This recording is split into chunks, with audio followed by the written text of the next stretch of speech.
आज हम इस वीडियो में बात करेंगे कि सिंपली सपोर्टेड बीम को कैसे डिजाइन करते हैं। एक सिंपली सपोर्टेड बीम को कैसे डिजाइन करते हैं सिंगली रेनफोर्समेंट बीम से।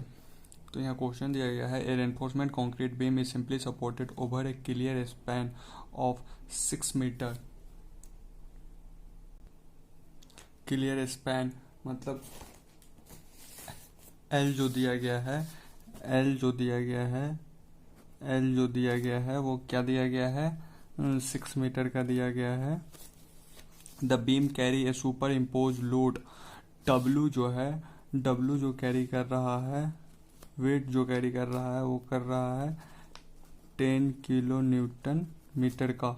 Design the beam if the breadth of the beam is, breadth मतलब बिर्थ जो बीम का है, बी जो है वो कितना है, 300 mm का है। Use M20 concrete and Fe 415 steel. Use M20 concrete हो रहा है, यूज कर रहे हैं M20 concrete and Fe 415 steel use कर रहे हैं। बीम जो कैरी कर, बीम को जो रखा जा रहा है वो 400 mm थिक वॉल के ऊपर रखा जा रहा है।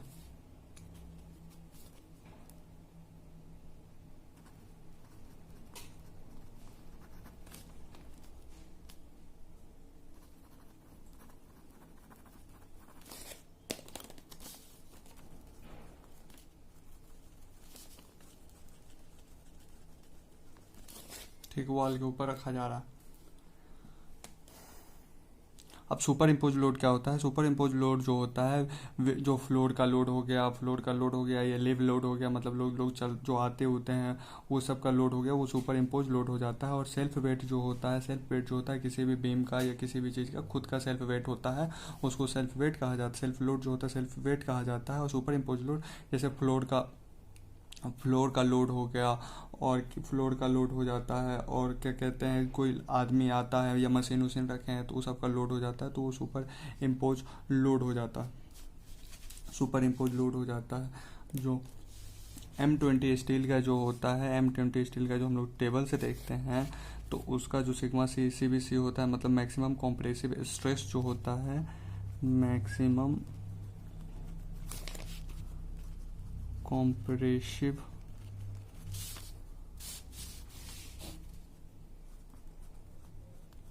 स्ट्रेस जो होता है, मतलब सिग्मा CBC जो होता है वो होता है 7 न्यूटन पर mm स्क्वायर। और maximum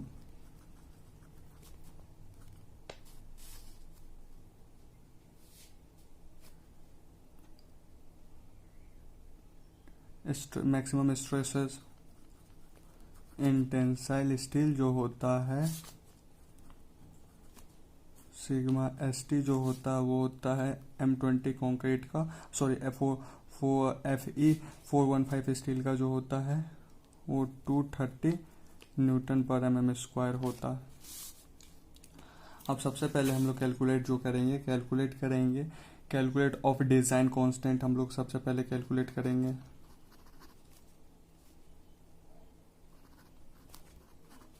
calculate of design constant calculate करेंगे, उसमें आ जाता है के, जे और आर।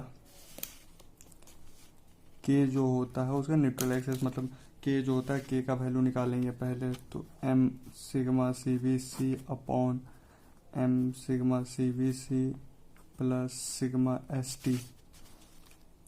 और M जो मॉडुलर रेशियो जो निकालते हैं स्टील का, वो निकलता है 280 अपॉन 3 सिग्मा CBC। तो M जो हो जाएगा 280 अपॉन 3 इंटू 7, तो M इजकल टू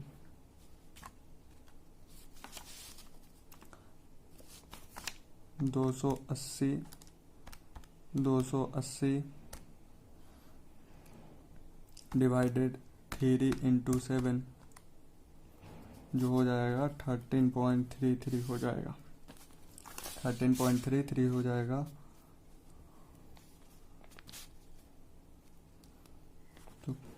के equal to 13.33 into 7 into 13.33 into 7 plus 230, मतलब स्ट्रेसर्स स्टील का 230। इसका कैलकुलेशन आप करेंगे 13.33 into 7 divided 13.33 into 7 plus 230, sorry ये गलत हो गया।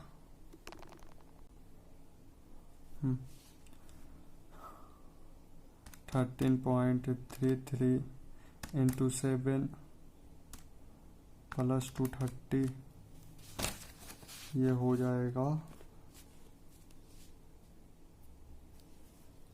13.33 इंटू 7 अपॉन 323.31, तो के equal to 13.33 into 7 93.31 divided 300 323.33 divided 323.31, ये आ जाएगा के का जो वैल्यू आ जाएगा 0.28 आ जाएगा के का वैल्यू। अब हम लोग जे का वैल्यू निकालेंगे।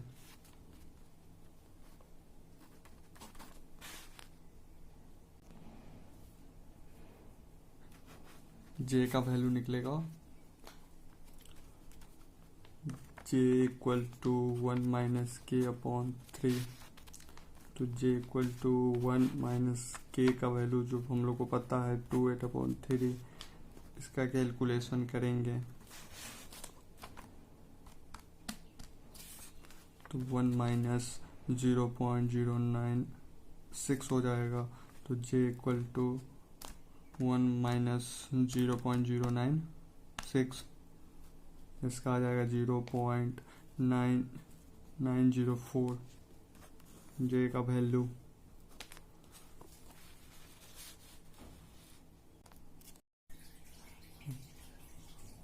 जब हम लोग आर का कैलकुलेशन करेंगे तो आर का कैलकुलेशन करने के बाद हम लोग का उसका वैल्यू जो आ रहा है आर इक्वल टू 0.8859 न्यूटन पर mm स्क्वायर, क्योंकि न्यूटन ये हो गया सिग्मा सीबीसी का वैल्यू है, ये सब mm में होता है, तो न्यूटन पर mm स्क्वायर। आर का वैल्यू हम लोग का यहाँ से निकल के आ गया।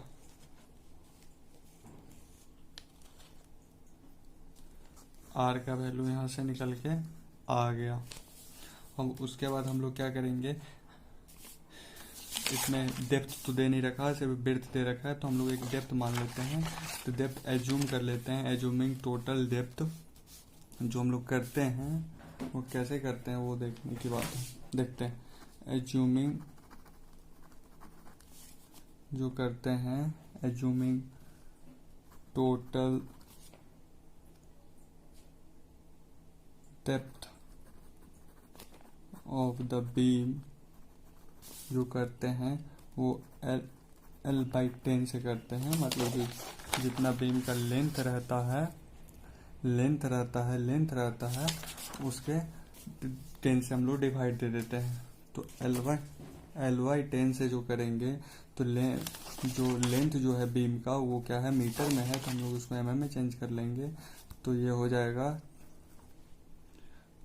6000 अपॉन 10, तो ये अगर इसमें डिवाइड करेंगे तो 600 mm का इसका टोटल डेप्थ निकलेगा। तो कैपिटल डी जो रहेगा वो हो जाएगा 600 mm का।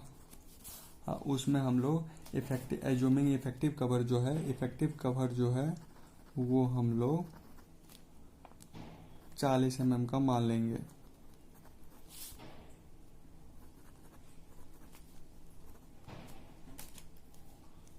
40 mm का मान लेंगे, तो हम लोग 600, इस बात क्या कहते हैं, इफेक्टिव डेप्थ हम लोग को मिल जाएगा 600 माइनस 40, तो ये मिलेगा हम लोग का 560 mm का इफेक्टिव डेप्थ हम लोग को इसमें से मिल जाएगा। उसके बाद हम लोग क्या कैलकुलेट करेंगे, उसके बाद हम लोग इसमें से बीम का जो है सेल्फ वेट पहले कैलकुलेट करेंगे। सेल्फ वेट कैलकुलेट करने के बाद हम लोग उसका टोटल वेट कैलकुलेट करेंगे। कैलकुलेट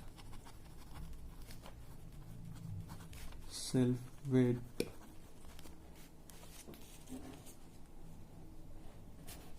और सेल्फ वेट कैलकुलेट करने का जो फॉर्मूला है वो है W equal to D into B into 25,000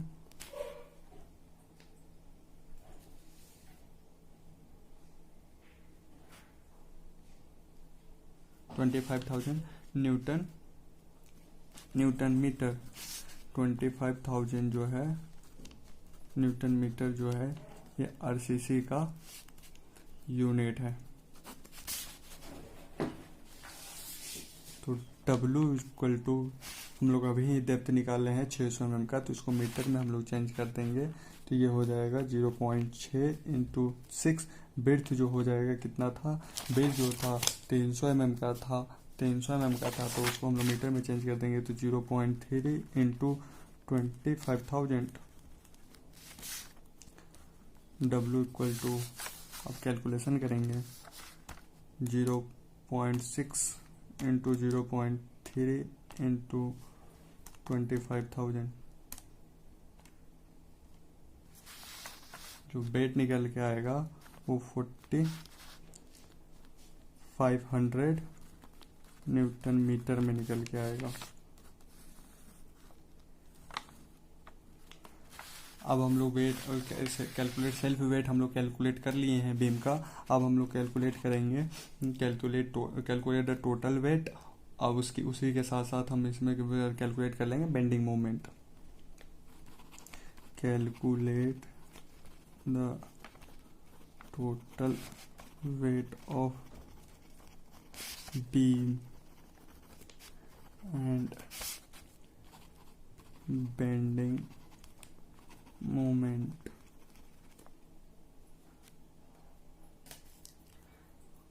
अब टोटल वेट कैलकुलेट करने के लिए क्या फॉर्मूला है, सेल्फ वेट प्लस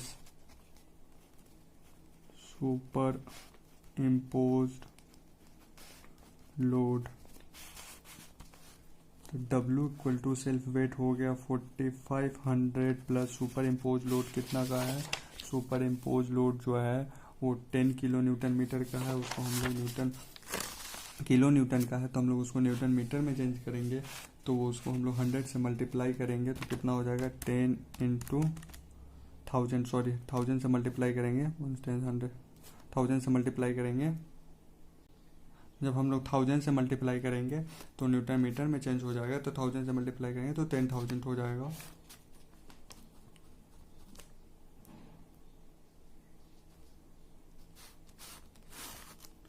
तब हम लोग इसको ऐड करेंगे प्लस 4,500,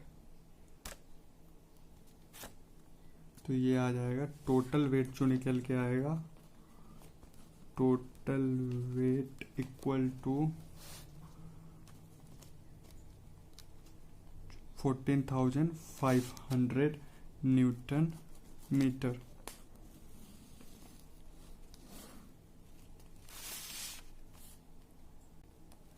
अब इसके बाद हम लोग निकालेंगे, क्या निकालेंगे, बीम का इफेक्टिव स्पैन निकालेंगे। इफेक्टिव स्पैन निकालेंगे, तो इफेक्टिव स्पैन निकालने का दो तरीका होता है। वन होता है centre to centre support,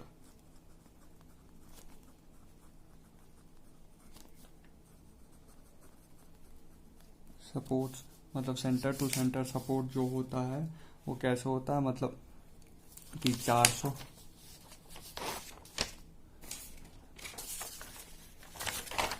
400 mm thick wall जो है उसका सेंटर टू सेंटर ले लेंगे तो 200 इधर हो जाएगा, 200 इधर हो जाएगा, तो दोनों का जो हो जाएगा 400 हो जाएगा। तो सेंटर टू सेंटर सपोर्ट जो ले लेंगे 6 + 0.4 = 6.4 मीटर हो जाएगा। एक जो ले लेंगे, दूसरा जो ले लेंगे clear span plus effective depth. अब clear span plus effective depth की जो लेंगे वो clear span 6 metre, effective depth हम लोग निकाले हैं 500